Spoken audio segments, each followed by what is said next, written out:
안녕하세요. 마음 공감 라디오입니다. 오늘의 마음 이야기 시작하겠습니다.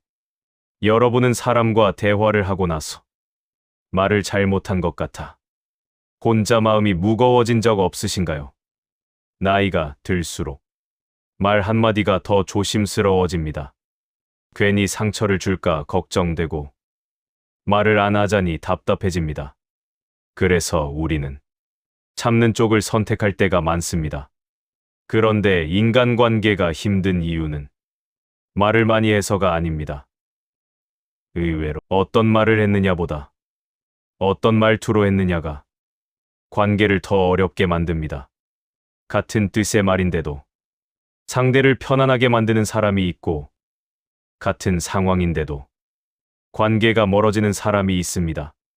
그 차이는 말의 내용이 아니라 말투에 있습니다.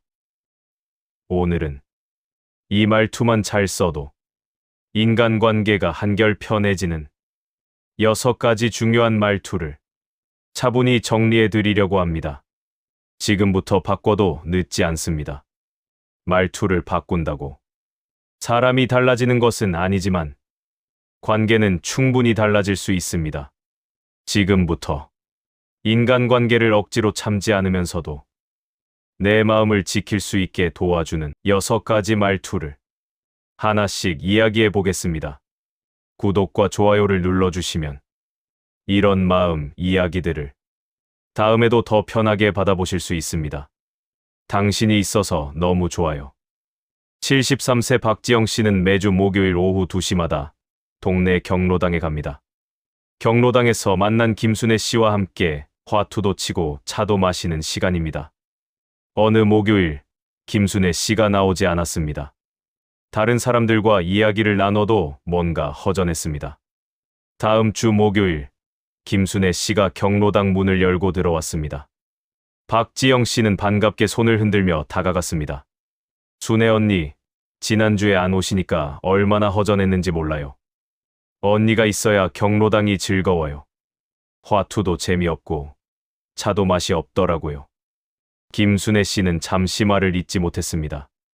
사실 그는 지난주에 몸이 안 좋아서 집에만 있었습니다. 나 없어도 잘들 놀겠지라고 생각했었습니다. 김순애 씨가 조용히 물었습니다. 나 같은 사람이 필요하긴 해? 지영 씨는 순애 씨의 손을 꼭 잡았습니다. 당연하지, 언니가 있어서 너무 좋아. 그날 두 사람은 평소보다 1시간을 더 앉아 있었습니다. 그리고 더 많이 웃었습니다. 하버드 대학교 심리학자 앨런 랭어는 1970년대 요양원 노인들을 대상으로 실험을 진행했습니다. 한 그룹에게는 화분을 주며 이렇게 말했습니다.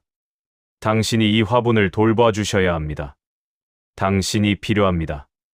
다른 그룹에게는 같은 화분을 주며 말했습니다. 우리가 이 화분을 잘 돌보겠습니다. 18개월 후 첫 번째 그룹의 생존율이 2배 가까이 높았습니다. 존재의 필요성을 느낀 사람은 심리적으로 더 안정되고 육체적으로도 더 건강했습니다. 우리는 흔히 상대가 무언가를 해줬을 때 고마워합니다. 설거지를 했다거나 장을 봐왔다거나 도와줬다거나. 하지만 사람이 정말 듣고 싶은 말은 다릅니다. 내가 여기 있어도 되는가? 이 질문에 대한 대답입니다. 나이가 들수록 이 질문은 더 커집니다. 자식들은 바쁘고 친구들은 하나둘 떠나갑니다. 나는 이제 필요 없는 사람이 아닐까 라는 생각이 스며듭니다. 당신이 있어서 좋아요는 그 생각을 멈추게 만드는 말입니다. 이 말은 행동을 평가하지 않습니다. 존재 자체를 환영합니다. 상대는 더 이상 무언가를 증명하려 애쓰지 않아도 됩니다. 그냥 있는 것만으로 충분하다는 걸 느낍니다. 철학자 마르틴 부버는 이렇게 말했습니다. 모든 진정한 삶은 만남이다. 존재를 인정하는 말은 단순한 인사가 아닙니다. 관계가 시작되는 자리입니다. 오늘 누군가에게 이렇게 말해 보십시오. 당신이 있어서 좋습니다. 상대는 조금 놀랄지도 모릅니다. 그리고 당신을 다시 보게 될 것입니다. 존재를 인정받은 사람은 더 이상 방어하지 않습니다. 그저 편안하게 그 자리에 머뭅니다. 당신 덕분입니다. 65세 이건우 씨는 퇴직 후 부인과 함께 작은 반찬 가게를 열었습니다. 처음엔 손님이 별로 없었습니다. 부인은 새벽부터 일어나 반찬을 만들었습니다. 관우 씨는 매장 정리와 손님 응대를 했습니다. 1년쯤 지나자 단골이 늘었습니다. 어느 날 손님 한 분이 물었습니다. 장사 잘 되시네요.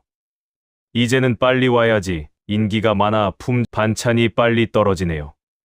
관우 씨는 웃으며 대답했습니다. 집사람 덕분입니다. 솜씨가 좋아서. 손님들이 오시는 거죠. 부인은 고개를 저었습니다. 아니에요. 우리 남편이 친절해서 그래요. 두 사람은 서로를 보며 웃었습니다. 그 가게는 지금도 문전성시입니다. UCLA의 심리학자 셀리 게이블은 부부 관계를 연구했습니다. 좋은 소식을 나눴을 때 상대가 어떻게 반응하는지를 관찰했습니다. 당신 덕분이야 라고 공을 돌리는 사람들의 관계는 5년 후에도 10년 후에도 서로에 대한 만족도가 높았습니다. 반면 내가 잘해서 그래 라고 말하는 사람들의 관계는 빠르게 식었습니다. 당신 덕분입니다. 는 겸손한 말이 아닙니다. 관계를 지키는 말입니다. 우리는 무언가 잘 됐을 때 자신의 노력을 인정받고 싶어 합니다. 그건 자연스러운 마음입니다. 하지만 관계는 다릅니다. 관계 속에서는 혼자 잘한 일이 거의 없습니다. 부부가 함께 살아온 50년. 그 안에서 누가 더 많이 했는지 따지는 순간 관계는 경쟁이 됩니다. 당신 덕분이라는 말은 상대에게 자리를 내어줍니다. 이 말은 상대를 안심시킵니다. 나도 이 관계에서 쓸모 있는 사람이구나. 공을 돌리는 사람 곁에는 사람이 모입니다. 고대 그리스 철학자 에픽테토스는 우리에게는 입이 하나, 귀가 둘 있다.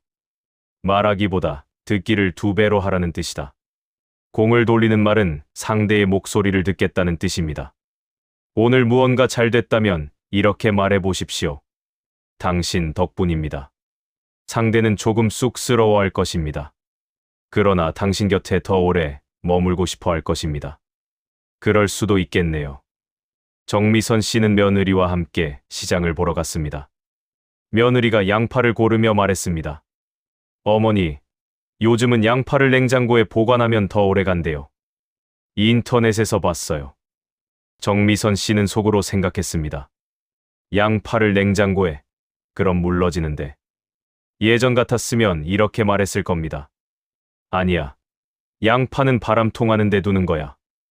내가 50년 넘게 살림했는데 그게 맞아. 하지만 얼마 전 친구가 해준 조언이 떠올라 이번엔 다르게 말했습니다. 그럴 수도 있겠네.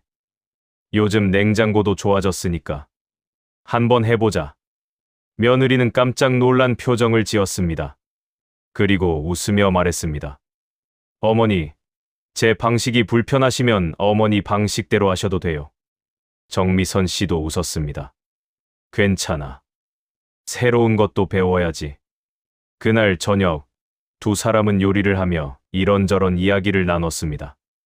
평소보다 훨씬 많이 가까워졌습니다. 스탠퍼드 대학교의 심리학자 캐롤 드웩은 성장 마인드셋 연구로 유명합니다. 그는 대화 실험도 진행했습니다. 당신 말이 틀렸어요. 라고 하는 그룹과 그럴 수도 있겠네요. 라고 열어두는 그룹을 비교했습니다. 두 번째 그룹의 대화는 평균 3배 더 길게 이어졌습니다. 그리고 서로에 대한 호감도도 더 높았습니다. 이기려 하지 않는 말은 대화를 오래 지속시킵니다. 나이가 들면 경험이 쌓입니다. 그 경험은 소중합니다. 하지만 경험이 많아질수록 내가 옳다는 확신도 강해집니다. 대화는 그렇게 싸움이 됩니다. 누가 더 옳은지를 증명하는 자리로 바뀝니다. 그럴 수도 있겠네요. 이기지 않는 말입니다. 이 말은 상대의 생각을 부정하지 않습니다. 그렇다고 자신의 생각을 굽히는 것도 아닙니다. 그저 당신의 관점도 존중한다는 뜻입니다. 사람은 자기 생각을 존중받을 때 비로소 다른 사람의 말을 듣습니다. 반대로 자기 생각이 무시당하면 귀를 닫아버립니다. 그럴 수도 있겠네요. 대화의 문을 여는 열쇠입니다. 미국의 작가 스티븐 코비는 이렇게 말했습니다. 먼저 이해하려 하고 그 다음에 이해받으려 하라. 이 말은 상대를 이해하겠다는 신호입니다. 이 신호로 관계는 더욱 부드러워지고 단단해집니다. 오늘 누군가와 의견이 다르다면 이렇게 말해 보십시오. 그럴 수도 있겠네요. 상대는 당신이 달라졌다고 느낄 것입니다. 그리고 당신의 말도 더 귀 기울여 들을 것입니다. 섭섭한 게 있으면 말씀해 주세요. 68세 윤성훈 씨는 오랜 친구들과 매달 모임을 합니다. 몇 달 전부터 친구 한 명이 모임에 자주 빠졌습니다. 성훈 씨는 걱정이 됐습니다. 하루는 그 친구에게 전화를 걸었습니다. 요즘 모임에 자주 못 나오는데 혹시 우리가 섭섭하게 한 게 있나? 있으면 말해봐. 친구는 잠시 침묵했습니다. 그리고 조심스럽게 말했습니다. 사실 자네들이 자꾸 골프 이야기만 해서 나는 골프를 못 치니까 끼기가 어렵더라고. 성훈 씨는 깜짝 놀랐습니다. 아, 그랬구나. 미안하네. 전혀 몰랐어. 다음부턴 다 같이 할 수 있는 얘기를 하세. 다음 모임에서 분위기가 달라졌습니다. 친구는 다시 웃으며 자리에 나왔습니다. 존 가트맨 박사는 40년간 부부 관계를 연구했습니다. 그는 15분간 부부의 대화를 관찰하는 것만으로 이혼 여부를 90% 이상 예측할 수 있었습니다. 핵심은 감정 표현의 기회였습니다. 서로에게 기분이 어때? 묻는 부부는 관계가 오래 지속됐습니다. 반면 별일 없겠지 라고 넘기는 부부는 작은 불만이 쌓여 결국 무너졌습니다. 감정을 미리 열어두는 말은 관계의 안전장치입니다. 우리는 흔히 생각합니다. 불편한 게 있으면 말하겠지. 하지만 사람은 쉽게 말하지 못합니다. 특히 오랜 관계일수록 더욱 그렇습니다. 이런 걸로 서운해하면 유치한 사람으로 보일까? 말했다가 관계가 어색해지면 어떡하지? 그래서 불만은 쌓입니다. 쌓인 불만은 어느 순간 거리가 됩니다. 섭섭한 게 있으면 말씀해 주세요는 그 거리를 좁히는 말입니다. 이 말은 상대의 마음을 엽니다. 말해도 괜찮구나. 이해해 주시겠구나. 심리학자 칼 로저스는 이렇게 말했습니다. 진정한 듣기는 상대의 말뿐 아니라 말하지 못한 것까지 듣는 것이다. 감정을 먼저 여는 사람은 관계에서 가장 현명한 사람입니다. 오늘 가까운 사람에게 이렇게 물어보십시오. 혹시 섭섭한 게 있으면 말해주세요. 상대는 처음엔 아니에요 라고 할지도 모릅니다. 하지만 그 말이 마음에 남습니다. 다음에는 조금 더 편하게 말할 수 있게 됩니다. 관계는 그렇게 돈독해집니다. 진심으로 사과드립니다. 68세 정보연 씨는 오랜 친구와 다퉜습니다. 사소한 일이었습니다. 약속 시간에 30분 늦은 것. 친구는 섭섭해했습니다. 보연 씨는 변명했습니다. 차가 너무 막혀서 어쩔 수 없었어. 친구는 더 이상 말하지 않았습니다. 그리고 연락이 뜸해졌습니다. 몇 주 후 보연 씨는 친구에게 전화했습니다. 내가 잘못했어. 진심으로 미안해. 변명할 생각 없어. 그냥 미안해. 친구는 한참 침묵했습니다. 그리고 말했습니다. 알았어. 다음 주에 보자. 두 사람은 다시 만났습니다. 오하이오 주립대학교의 로이 르윅 교수는 사과의 효과를 연구했습니다. 변명이 섞인 사과와 순수한 사과를 비교했습니다. 변명으로 일관한 그룹은 용서받을 확률이 45%였습니다. 진심으로 사과드립니다. 제 잘못입니다. 라고 말한 그룹은 용서받을 확률이 87%였습니다. 변명은 사과를 약하게 만듭니다. 순수한 사과는 관계를 회복시킵니다. 우리는 실수했을 때 본능적으로 변명합니다. 그럴 수밖에 없었어. 내 잘못만은 아니야. 자기를 보호하려는 마음입니다. 하지만 상대는 변명을 듣고 싶어 하지 않습니다. 상대는 진심을 보고 싶어 합니다. 진심으로 사과드립니다. 이 말만으로 충분합니다. 변명 없는 진심 가득한 사과는 큰 힘을 가집니다. 오늘 누군가에게 미안한 마음이 있다면 이렇게 말해 보십시오. 진심으로 사과드립니다. 이유를 달지 마십시오. 상황을 설명하려 하지 마십시오. 그냥 미안하다고만 하십시오. 진심은 말이 적을수록 더 크게 들립니다. 말해줘서 고맙습니다. 75세 한영자 씨는 손녀와 함께 삽니다. 그런데 예전과 달리 사이가 점점 서먹해지는 느낌이었습니다. 어느 날 손녀가 조심스럽게 말했습니다. 할머니, 요즘 핸드폰으로 영상 보실 때 소리가 너무 커요. 제가 집에서 일할 때 좀 힘들어요. 할머니는 순간 서운했습니다. 내가 방해가 되는구나 라는 생각이 들었습니다. 하지만 할머니는 다르게 말했습니다. 그랬구나. 말해줘서 고마워. 할머니가 몰랐네. 앞으론 이어폰 쓸게. 손녀는 놀란 표정을 지었습니다. 할머니, 죄송해요. 섭섭하라고 드린 말씀이 아니에요. 할머니는 웃었습니다. 아니, 말 안 하고 참는 게 더 안 좋지. 말해줘서 다행이야.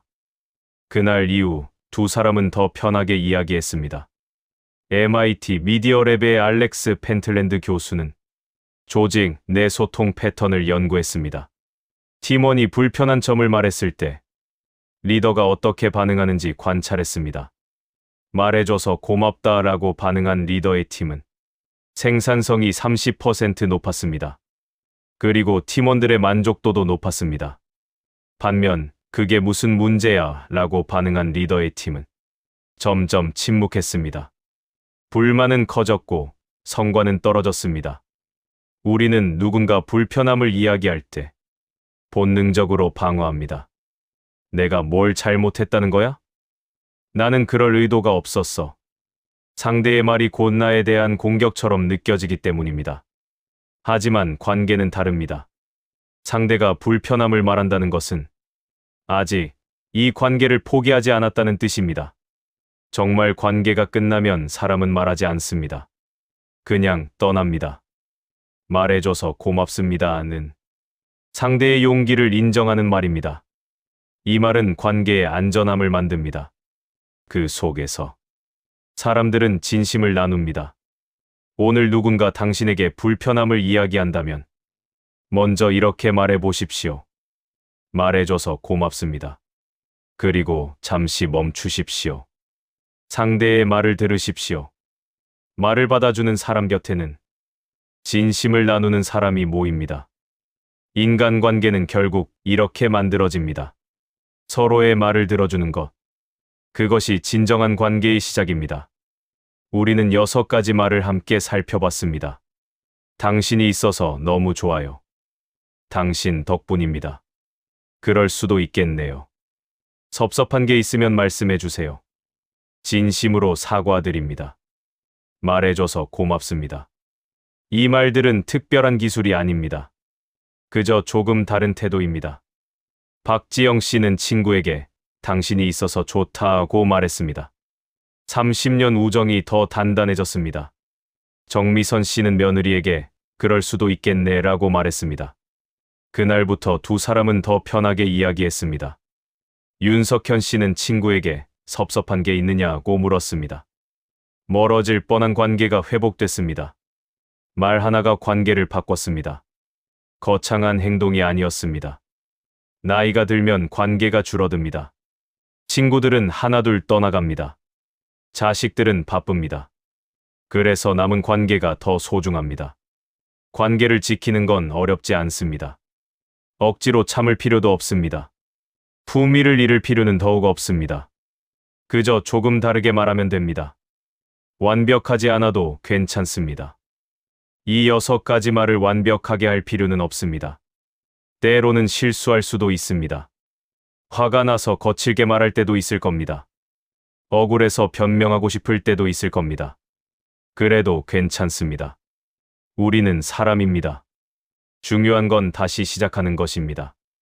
오늘 실수했다면 내일 다시 해보는 겁니다. 관계는 한 번의 말로 만들어지지 않습니다. 매일매일 쌓아가는 것입니다. 오늘부터 해볼 수 있는 것. 6가지를 다 기억할 필요는 없습니다. 그 중 하나만 골라 보십시오. 오늘 가장 마음에 와닿은 말 하나. 그것만 기억하십시오. 배우자에게, 자식에게, 친구에게. 딱 한 번만 써보십시오. 당신 덕분이야 라고 말해보십시오. 그건 아니지 라고 말하려던 순간. 그럴 수도 있겠네 라고 말해보십시오. 작은 변화입니다. 하지만 상대는 느낍니다. 한 달 후에 당신을 상상해 보십시오. 이 말들을 하루에 한 번씩만 썼다고 해도 30번의 다른 대화를 나눈 겁니다. 30번의 부드러운 말, 30번의 존중하는 태도, 그 30번이 관계를 바꿉니다. 배우자는 당신을 다시 보게 됩니다. 자식은 당신과 통화하는 게 편해집니다. 친구는 당신을 더 자주 찾습니다. 말이 바뀌면 관계가 바뀝니다.